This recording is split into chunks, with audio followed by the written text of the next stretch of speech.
Originality. It's overrated. Darksiders proved that back in 2010, when it became a sleeper hit despite an overwhelming similarity to the Zelda series. But with outgoing horseman War stepping aside for a more nimble, agile protagonist in Death, can Vigil Studios step out of Link's shadow?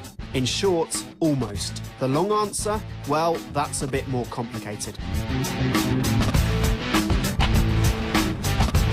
Following War's accidental apocalypse, Darksiders 2 picks up the story with Death, War's brother-in-arms and one quarter of the infamous Four Horsemen of the Apocalypse.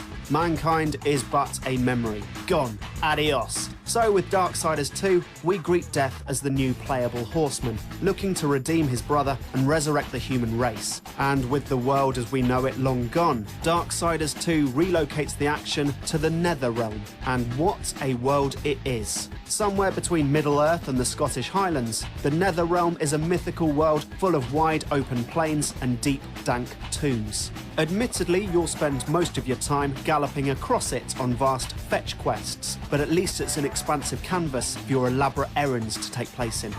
Careful, Crowfather. I'm not here to put you out of your misery.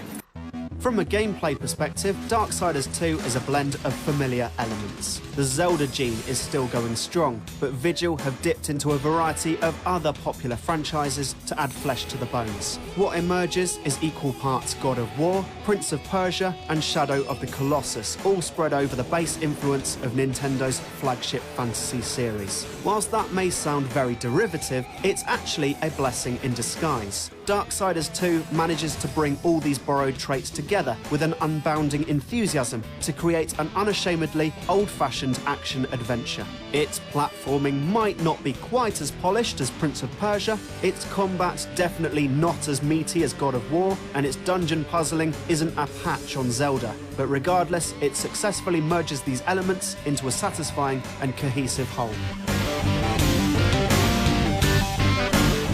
But Darksiders 2 is more than just a melting pot of borrowed ideas. It manages to spin these ideas into something new.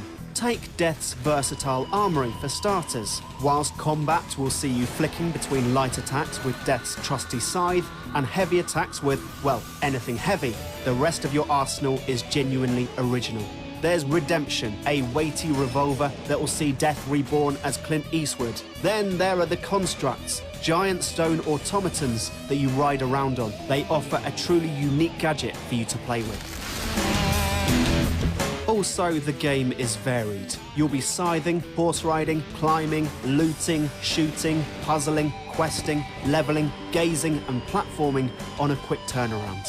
Whilst other games might buckle under all the ambition, Darksiders 2 stays afloat due to a wily knack of knowing when to call it quits and move on.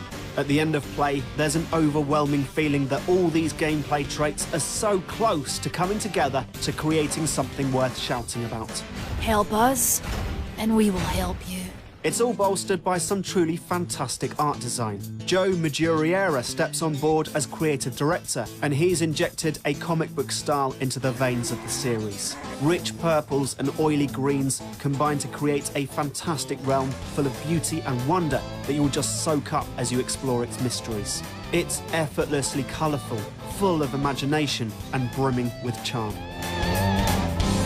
Darksiders 2 may share a few, many similarities with other games. So what? The finished game is a fun throwback to an adventure genre built on exploring and looting. Add a gorgeous art style, tons of imagination, and a love for the source material, and you've got a superb adventure. Who knows, maybe when famine or pestilence come along, things will get a bit more original. But until then, Death will do just fine.